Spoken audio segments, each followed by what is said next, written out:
You've got McAvaney, Cometti and Roberts. And then you've got these two, nuffies, living in denial. It's Croft and Horto. Welcome to the Fat Side Podcast. Welcome back to another episode of the Fat Side Podcast. I'm very excited because we've finally got an Essendon player on, which is very important to me. I'm sick of Melbourne players, sick of Carlton players. Finally got an Essendon champion on the show, 2 times premierships player for the Essendon Bombers. Joe Misiti, welcome to the show. Thanks, boys. Thanks for having me. An absolute pleasure. Now, I apologise in advance if I do have any delayed concussion on this podcast. Yesterday I got hit by a truck on my bike. I'm okay. No broken bones. Yeah, I know, a bit crazy. But no broken bones. I'm okay. But if for any reason I say something a bit strange, I'm just going to blame it on that. So how'd you get hit by a truck, mate? The truck didn't give way sign, didn't see me and slowed down and then sped back up and ran into me. So wow. It wasn't one of Misiti Logistics trucks, was it? If it was, mate, it would have got him proper. Don't worry. Yeah, but I'm here to tell the tale. Well, we hinted at there, Misiti Logistics. For the listeners and Bombers fans who don't know, what have you been up to post AFL life? Mate, just quick rundown, mate. I stayed at home for 3 years, looked after my son when I first retired, and then after that, they was finding out we're having twins, and I thought I'm not staying home with 3 kids. Had to find a job, and I got into logistics with my cousin initially. But just got a transport company, mate. Just running freight around Australia, mate. Anything from a single carton up to full loads. So it keeps me pretty busy, mate, and keeps me on my toes. There you go. Now, I got to say, I had a quick look at your website this morning, and I absolutely love the About page. It says, "Hi, my name is Joe Misiti. Yes, I played for the Bombers, and this is my new business." So I love that. Absolutely love that. Now, we're going to take a trip down memory lane. Now, yourself growing up, you're a kid from East Keilor, a Bombers fan to begin with before you actually started playing. What were your memories of Windy Hill like when you were a little fella? Oh, I've got plenty of memories, mate. When my dad first came to Australia, he was only about 7 or 8 years of age. They moved into a house in Nicholson Street, which is the one that runs behind Windy Hill, the old scoreboard end. And him and his brother heard this massive roar one day, 2 o'clock on a Saturday afternoon. I said, "Shit, what's this? We better go find out." So they walked down to Windy Hill and snuck in under the gate and popped their little heads up and found this game, Australian rules football, and they got hooked ever since. So they've been going as young kids, and ever since I was old enough that my old man and my uncle would go to Windy Hill. They'd put me down just behind the cheer squad. They had a stool made up for me. I'd sit behind there, but they go up the back and drink cans with the rest of the hooligans, mate. So yeah, it's played a pretty big part in my life. It's pretty fun. Yeah, it's an absolute shame, Joe, that some of the suburban grounds aren't around anymore. Because footy back then was very tribal. It's a little bit different now, although the passion still runs deep. This is a funny one, and I know Wikipedia isn't the most reliable source, Joe, but a bloke by the name of Noel Judkins, I think he was the recruiting manager at the time, said that he was super, super impressed with the young Joe Misiti. But he said that you were super slack in training. What was going on there, Joe? Oh, he's not lying there, mate. So I wasn't the greatest. I wasn't the greatest trainer. I was never brought up in that sort of environment. Mum and Dad weren't really sports people. We played a lot of sport, but Mum and Dad, Dad came from Italy, so I wasn't into sport that much. Mum wasn't into sport. She was into sport, but never played, so we never knew sort of how to train and what to do. But I was a lazy bastard, no doubt about it. I got through my junior years just on talent. I was lucky enough to get a bit of the ball and stand out a bit, but no, Juddo hit the nail on the head, mate. I was a lazy bastard. It wasn't until I actually got into the AFL system, properly at about 1920, where I knew that I had to train hard to sort of get anywhere in football. Well, judging by these follow-up comments from old mate Noel, you won the best and fairest for the under-19s team, and then you were placed on the list for the seniors. And this is a really funny quote. I might even read it directly, but he said, "Joey was probably the last guy that we kept because we worried about his attitude. He had to convince Kevin Sheedy if he was fair dinkum." I was a pretty average footballer, Joe. I played a little bit of rep, but I was never good enough to make it. You've won the best and fairest. What was going on? All you had to do, Joe, was rock up, train at least well for an hour, and you wouldn't have had any problems. So What was it in terms of just, I don't know, your psyche and your mentality back then? Because you're clearly a very talented player, but did you realise how close you were to potentially not getting, I guess, Sheed's nod of approval? No, I did. After all, in hindsight, it was probably a mistake. But I was the type of bloke that just played footy because I love playing footy. I stayed at Killer Park and played there till I was 40, or played 200 odd games at Essendon. It didn't phase me. That's why I think my attitude wasn't spot on. It wasn't because I had a bad attitude. It just I wasn't too fussed, and I was just lucky enough, as I said, with talent. And then had a couple of really good coaches. Juddo was the one that probably pushed me because I played under 19s when I was 15. That's the year I won the best and fairest. And the year after was the last year of the 19 system, and it all went different. So that's when they had to make a decision on whether to keep me. And I was just about to turn 17, so it was a pretty big decision for them. And I had Dennis Pagan as my Teal Cup coach, and he was going to coach the Essendon reserves in '92, which was the first year of the non-19 comp. I hope I'm not confusing you guys, but he was the one that really went in the back because I played Teal Cup up with him and made All-Australian with him, and he really liked me. And my attitude had changed a bit, but it was more Dennis Pagan that really went in the bat for me and said, listen, I want this bloke on my list. And I reckon I was the 51st or 52nd bloke on a 52-man on list. So I was very lucky, mate. But then, as they say, the rest is history. There you go. 1992, you get your debut season, just a couple of games there. But then the next year, obviously, one of the most special years in Essendon history. The Baby Bombers, 1993. Bit of a whirlwind for yourself. I think you're only 18 years old. You played pretty much every single game. I think you averaged about 20, 24 touches a game. Could you believe how this had just suddenly come together all in that season? Nah, not really, mate. As you said, 92, I played a full year in the twos. We actually haven't won a flag. I won a flag with Terry Danaher, which was unbelievable in the seconds. And we didn't really think. We just think we trained hard in 93, pre-season 93. And we'll see what happens. The coaches really instilled some confidence in young kids and just said, take risks. We don't care. There's no expectations this year. If we make the finals, we'll be happy. That with a great blend of older experienced players, Mark Harvey, Paul Salmon, Gary O'Donnell, Bomber Thompson, these blokes, and we sort of just clicked. It was an unbelievable year, mate. I think by round 6 we still hadn't won a game, and I hadn't won a game. We had one draw against Carlton, so round 6 we only had 2 points, and we're somewhere near the bottom of the ladder. And then to sort of storm home, we got a bit of confidence. The young kids clicked, and the old blokes got excited by us. Young blokes just having a crack, and it just all fell into place, mate. So a lot of people did say we were lucky, but mate, I've been around long enough, mate. There's no such thing as luck to win a flag, mate. You work hard and you have a great list of players, and that's just what happens. Absolutely. I've watched the Bomber Blitz DVD of that year quite a few times over the journey. Was there a point in that season where you sort of went from going, all right, we're a pretty cool up and coming team, to actually go, no, we're a threat here. Like, we can do this. When was the turning point? I think it was about around 15, 16. We played the Eagles at the MCG, and they were the reigning premiers, and they were the big. I don't remember back in 1993 when West Coast just got massive, and they were big, intimidating men. We played them. We played them early the year over in Perth. They smashed us, and when they come back to play us, it was the famous jacket waving game where we beat them, and that really gave us a lot of confidence, saying, "Shit, we can compete with these heavyweights of the competition." And that was when the penny dropped. And I think you'll find from that game onwards, I think they only lost one game, and we went on a bit of a roll.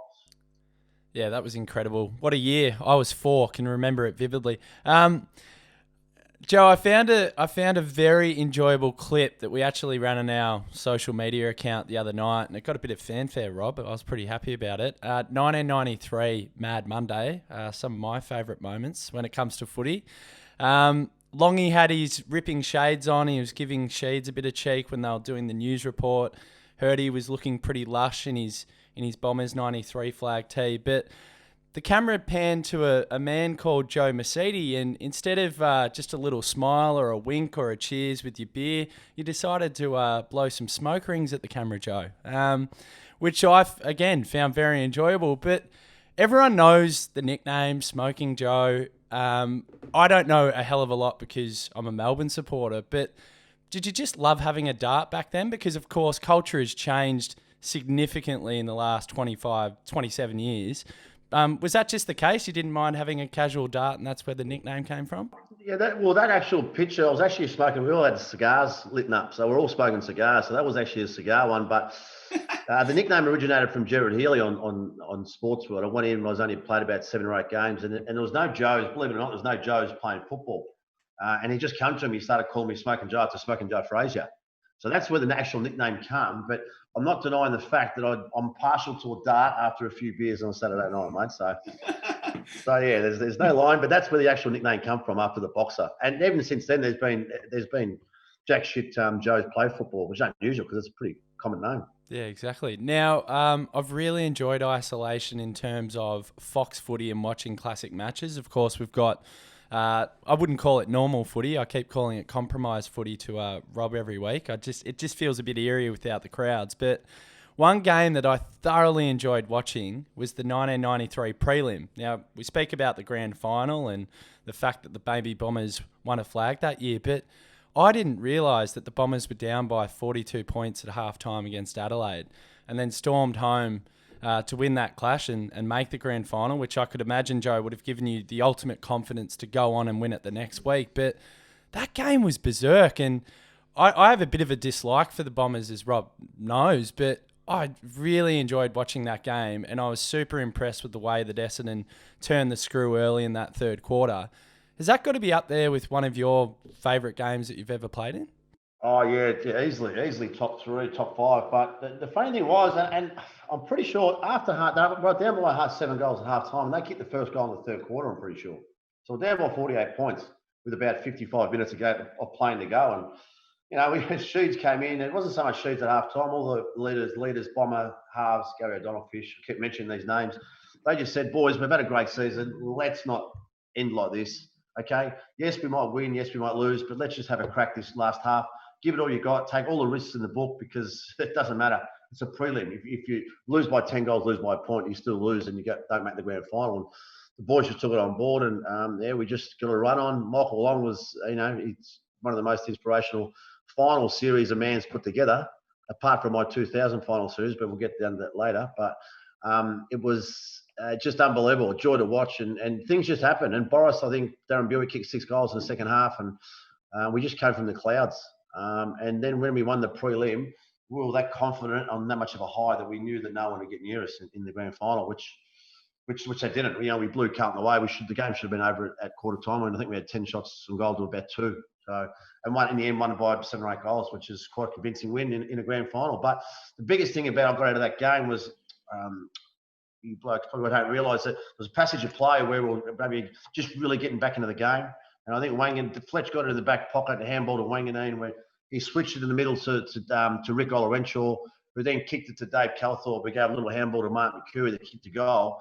It gave us a sniff, and it's the loudest roar I've ever heard on a footy field. I've played in front of some big crowds, some 100,000 crowds, and the hairs on the back of your neck just stood up. And I hadn't mentioned, and as you mentioned before, the replay was on the other day, and I had my son here, and I said, listen to this. He goes, what? Because he hates me talking about footy, because he has no idea. And I said, listen to this, and I turned it up a little bit, and he's hear it on TV, and just as the play's culminating, you can hear the crowd getting excited and more excited, and then when he kicks the goal, it's, oh, mate, the roof came off, and it was the biggest roar I've ever heard in my life. I totally agree with you. I watched that as well, and I thought the same thing. The atmosphere was electric and almost like nothing I've ever seen before at a footy game. So I'm with you on that one. And for me, that's one of the best games that I've watched. One of the best classic matches out there. It was a ripper, mate. It was a ripper. And believe it or not, we still went out in the Terps that night and got drunk and played the grand final the week after.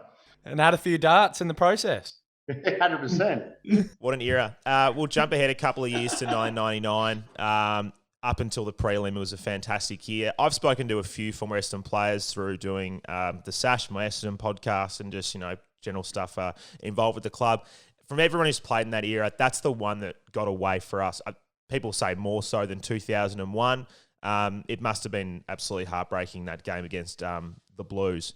Can you talk us through that year leading up to that game and how you sort of felt? Oh, yeah, it was a big... we had a great season. After 98, we got knocked out in the first final, and that was the marshmallow final where Sheets was throwing marshmallows with Dennis Pagan, and And we had a massive pre-season, and she's pretty much said if there's any soft blokes that involved with this club anymore, they can leave. And it was a torturous pre-season. And '99, we had a couple of young kids come in, and I think it was Solomon and the Johnson boys.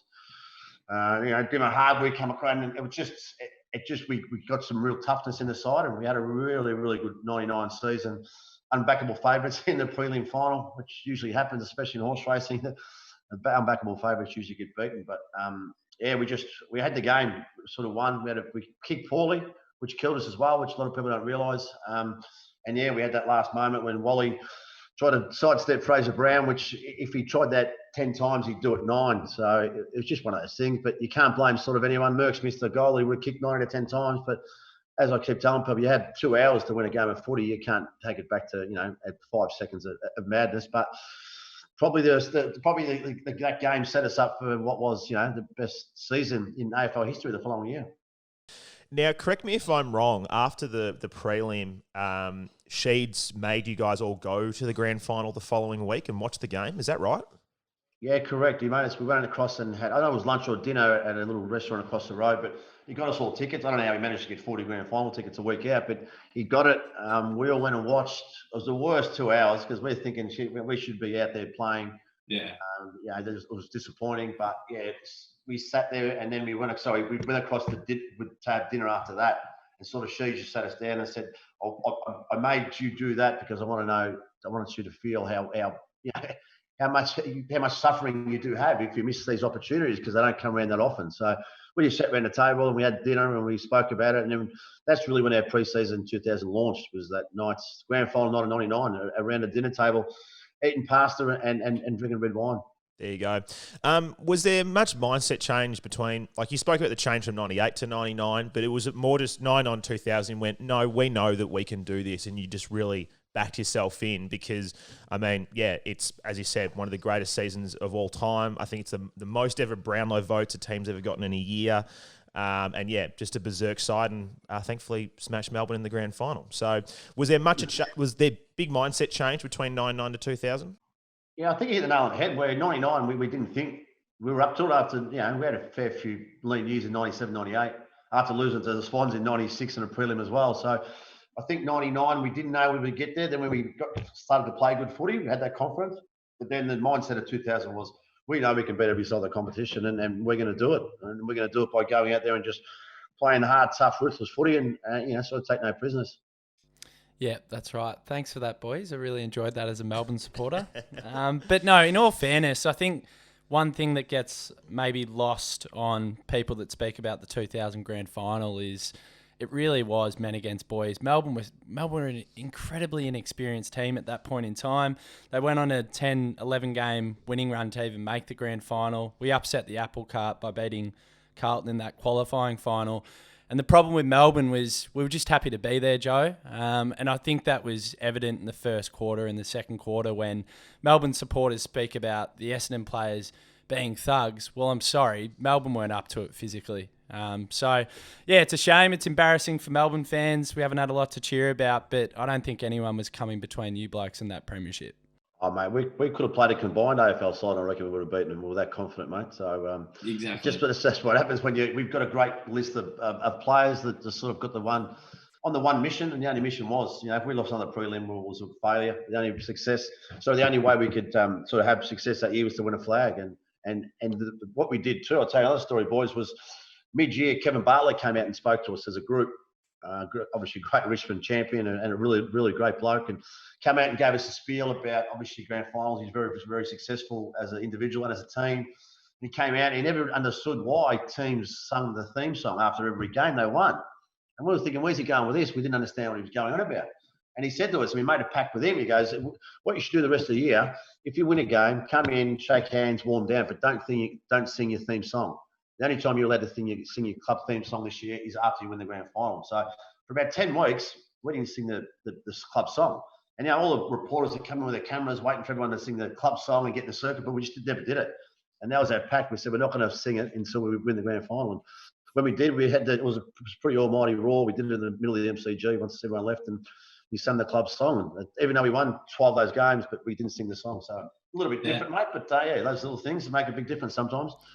No, I like it, and you're right. It's all about mindset, and I think Essendon that year proved that they were not only incredibly skilled, but mentality-wise, they had everything. So, yep, kudos to Essendon. It was a great year. But 2001, and I just want to maybe amalgamate 2001 and 1999. A lot of neutral fans out there poke a bit of fun at Essendon, which is funny because we're talking about a successful Essendon era, regardless of the fact that you guys only won one premiership in that 3-year span. But does it hurt you a little bit knowing that you should have at least got 2 flags, maybe even a treble from what was an incredible era for Essendon in that 3-year patch? The team was just phenomenal and you didn't capitalise? It's a tough one, mate. It's a tough one. I'm happy where I'm at. I've got 2 flags myself. I've got no qualms about that. And what people need to realise is how hard it is to get to a grand final, let alone win one. You've got to have luck with injuries. You've got to have everything going right. There's not too many sides that have won a grand final, limping into a grand final, with injuries or not a full list. You always find the premiership team have a full list and did so most of the year. Richmond the last few years have always had a full list. That's why they've been so successful. But yeah, probably 2001 we went in, we're a little bit underdone. There was about 4 of us that missed 10 or 12 weeks during that year, and we only came back about 2 or 3 weeks before the final series. Wasn't a great preparation. Taking nothing away from Brisbane because they're probably the best side that's played in the last 50, 60 years. They had a great side. We in front at half time, I think we come out and had the first 6 shots on goal in the third quarter and kicked 1 goal 5. We kicked 5 goal 1. We win back-to-back flags. But, that shit happens, mate, and we can't change that. But, there's a little bit of disappointment. But in saying that, I'm happy with the 2 flags I do have in the kit at home, mate. I'd be happy with 1. But that's a lot of players, mate. A lot of players hardly even play finals, let alone grand finals, mate. I think I played in 6 prelims and played in 3 grand finals. So I'm pretty happy with that over 14-year career. Now, 2004 was your final year playing AFL. It is also coincidentally the last time Essendon won a final, although I'm fairly certain. I tell people that all the time, mate. That's as soon as I left the club. Correlation. That's how it is. You weren't. I don't think you played in that final though. Were you not selected, or were you injured leading up to that? No, I was injured the previous week, and I tried to get back up. I had a little nick in my quad, and it was a final. I reckon it was a home and away game. I would have had a crack, but I'm thinking if I go in the final with a little bit of a sore quad. Because I run at such high speed, mate, I might just go at any sort of moment. So I made that choice, and if we won that game, I would have played the week after. Yeah. Now it's obviously been a pretty torrid period for the club since 2004. We all know about the saga and all that kind of stuff. Does it burn for you as much as it burns for us, knowing that it's been so long without any sort of taste of success? Yeah, it's disappointing, mate. I still think there's something wrong at the club. You cannot go. How many years was I'm looking at my calendar here, mate? What are the 2016 years? It's almost 6,000 days, Joe. 6,000 days since you last won a final. That gives me a little bit of joy as a Melbourne fan. So, how many days has it been since Melbourne won a grand final? Well, it's been 56 years, so there's 300. So maths isn't my forte, but 365. Nah, don't worry about it. It's too long. 20,440. Look, I have my calculator right next to me. Now, that is logistics. So I'm a little bit embarrassed about, well, not so much, as I said, it wasn't just the club I played at, it's a club I supported and still do. So I'm disappointed, mate. When I played at Essendon, our mantra was always finals. You don't play finals. It's been an unsuccessful year. You do things in the off-season to rectify it, but I'm not too sure that's been done, or with draft choices or getting the right players in, but it's been a frustrating time, mate, and I hate it, especially when I'm down the pub or at a mate's house watching the footy and Essendon come on and they keep talking about, as Adrian did, it's been 6,000 whatever many days, and it does get frustrating, and I hate it. So hopefully they can turn the corner sooner rather than later, mate. Yeah, it's an interesting period. I mean, there's some promising signs of some of the younger brigade that we've got now, and in the coaching ranks, so getting the handover from Woosha over to Truck, and obviously with the help of Blake Caracella, who you know quite well. Do you think Truck and Blake are going to be the right guys to hopefully steer us in, to glory? I don't know Truck personally, mate, but I know Blake Caracella pretty well. Very, very smart operator. Probably, probably the best choice they could have made to get him in there. Obviously, better some successful clubs, Geelong and Richmond already. Knows what he's talking about. Very, very smart, and very, very ruthless.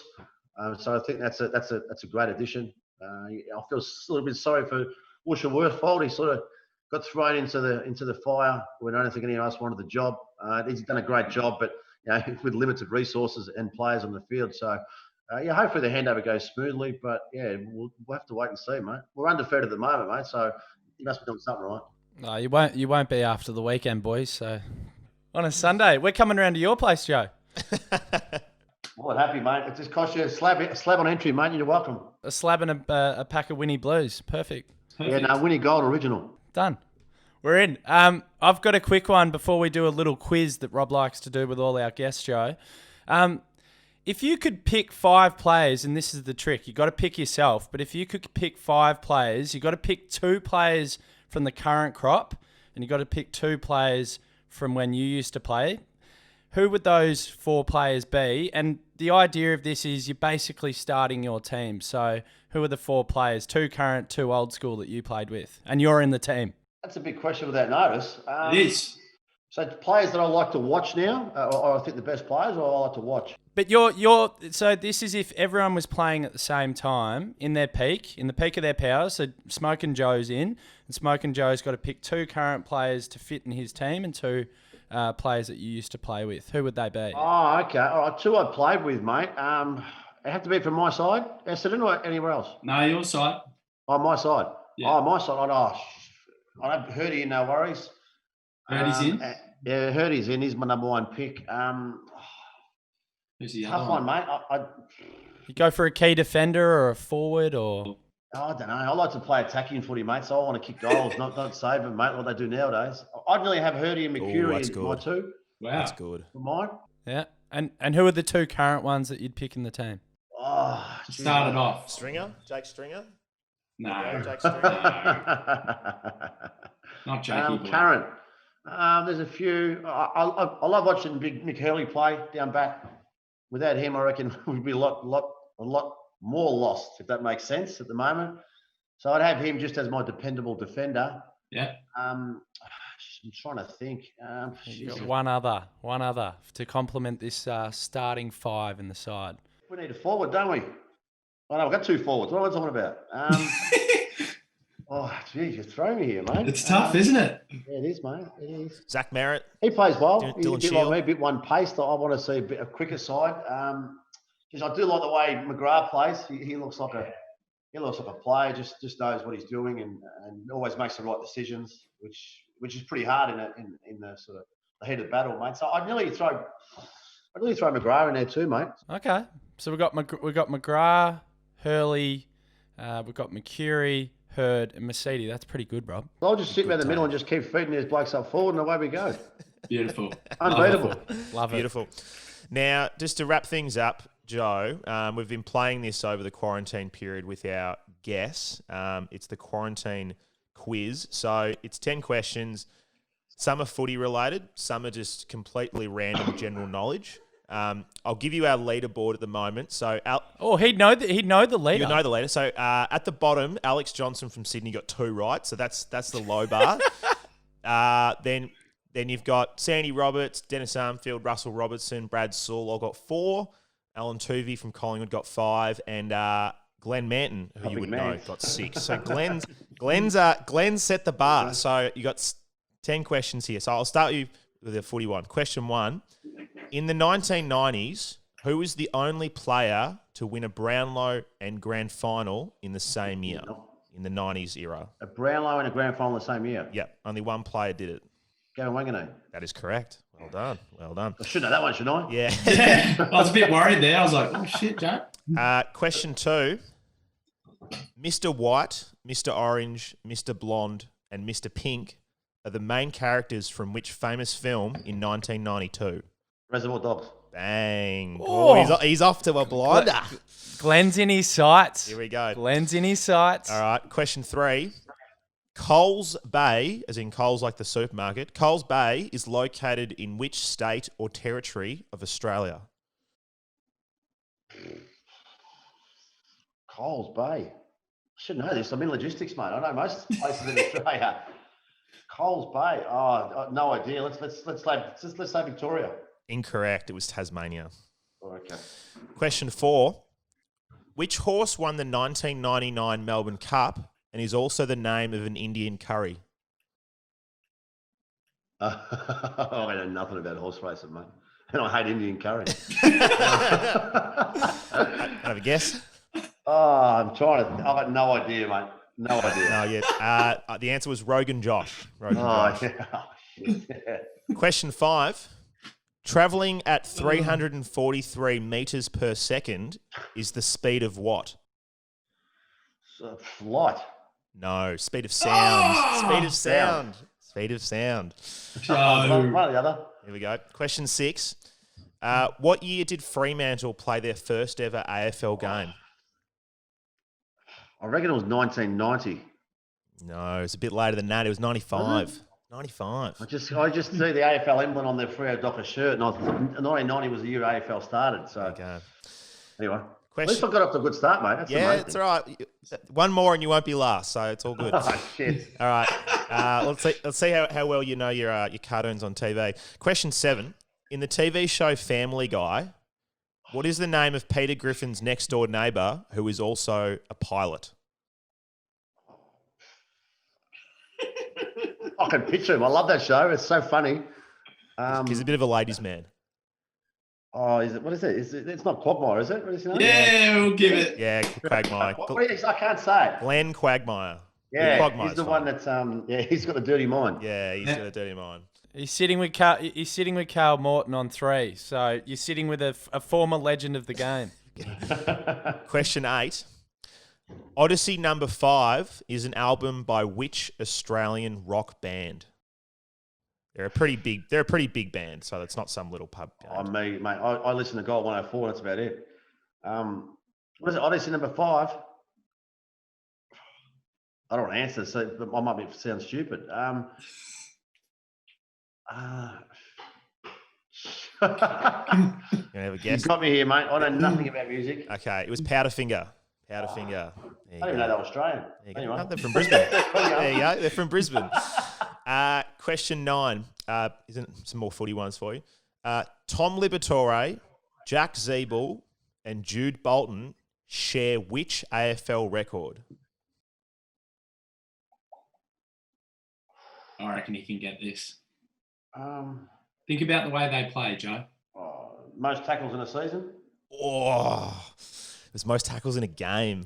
Oh, that's what I said. I said game. It must have been the sound. Just lost it. Well, just because you're an Essendon player, I'm just going to give you a point. So there you go. Hey! How many tackles in a game? I think it was 17 or 18. I think it was 18 or 19. Crazy. My thing on good tacklers is that if you're a good tackler, it means you've never got the footy. Yeah, it's true. Pretty hard to tackle yourself, isn't it? Yeah, exactly. It's like a So you're saying none of those players are any good? I'm taking the piss. That's what I say to my mates who play local footy. They say, I have them so many tackles. I said, mate, if you're tackling everyone, mate, it means you've got the frigging ball in your hands. Yeah, exactly. That's good now, tackling, but I wasn't a tackler, mate. I couldn't tackle. You're a user. All Yes, right. I was a user. Correct. Final question, question 10. According to the stats website, AFL tables, how many Brownlow medal votes did you have in your AFL career? Oh, I got no idea. This will sound funny. Are you gonna overinflate yourself, or are you gonna devalue yourself? 1,314. No, I reckon it was only about maybe high 20s, 30 about there. You've actually lowballed. It's 45. So 45. Yeah, I don't know. I didn't get too many votes, mate. there you go. That's not bad. You got 11 in 2000, which is pretty good. I did, yeah, I remember that. Yeah, I missed a few. I should have got a few more that year, but anyway, when you got Hurley and Fury and Long on your side, mate, it makes it hard to get Brownlow votes, doesn't it? Exactly. Everyone got votes that year, Rob. Yeah. There you go. Well, look, I'm going to give you half a point for the most tackles. So, Joe Misiti, you've ended up on 3.5. Means Not the worst, mate. you're sitting below Saul, Sandy Roberts, Dennis Armfield, and Russell Robertson, but you're above Cale Morton and Alex Johnson. So you're in good company there. You're in good company there. Beautiful. Now, before we let you go, how many goals is Essendon going to win by on the weekend?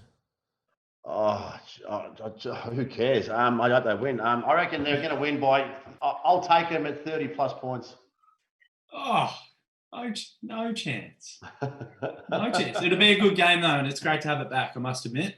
Mate, true, it is. As I said to my missus, I like the footy coming back because when it wasn't, I was just sitting there watching a blank screen, drinking beer and red wine. But now when the footy's on, at least I have an excuse to drink in front of the TV now. So Just quickly, Joe, how many kids do you have? that's 3. 3. Okay. Yeah, so I've got a boy who's 17 and I've got twin girls that are 12. Is he any chance of a father-son selection? He plays okay. He's a bit bigger than me. He's about 6'4" and about 95 kilo. Jeez. So he's a big man, but he just loves his sport, loves basketball, and loves footy. So he's going all right. He's at the Cannons this year as a bottom age player and goes to Pegs on a footy scholarship. So I think, as I said, just train hard, work your ass off, and we'll see what happens. Do exactly what your dad didn't do. Yeah, I was going to say. But do you have any special advice for him? Because I only just recently got married, and I always talk about this. I can't wait to get to the point where I'm in my mid to late 40s and I'm watching hopefully, I have a boy running around on a footy field or a soccer field or whatever. I'm really excited for that part of my life down the track. But is there any specific advice that you give the young man when he goes out and plays footy, or? As you'll find out, mate, when you have kids, they listen to everyone else except you. So he's getting advice from one of our mates. He's from Greece, only been in the country 12 years. He'll take footy advice off him. But you won 2 flags. Why is he taking advice from them? It's just what kids do, mate. That's what I do. So as I said, and which is going direct opposite to how I was, I just say, mate, just everything you do 100%. If you're good enough to play at any level or work-wise, if you're good enough, just give it 100%. You don't know what happens. Just have no regrets. When you're 65 and 70 and you're an old cripple and you can't walk, just sort of have no regrets. But he's taken that on board because, as I must admit, I watch him. I've trained him. I've coached him for the last 3 or 4 years down in a local club, and he does have a crack. So, and he doesn't leave anything on the table, which is all he can ask for. And even with the girls. But as I said, you'll find in later life watching your kids play sport is my girls play basketball and netball.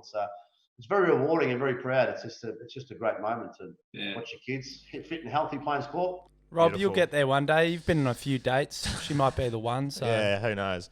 Who knows? Great note to end on, Joe. Thank you very much for joining us on this episode of The Fat Side. You were always a favourite of mine growing up as a young Essendon supporter. So it's great to get you on. I'm sure all the Essendon supporters who listen to this show, and even just other neutral footy fans who listen to this podcast, are happy to hear your voice. Thanks for joining us. Best of luck with the family and the business. And thank you. No worries, boys. Thanks, boys. Thanks for 2,000, Joe. Appreciate it. Anytime, mate. I'll send you a copy of the DVD if you want. Take care, mate. All good, mate. See you, boys. Thanks for that, mate. See you later.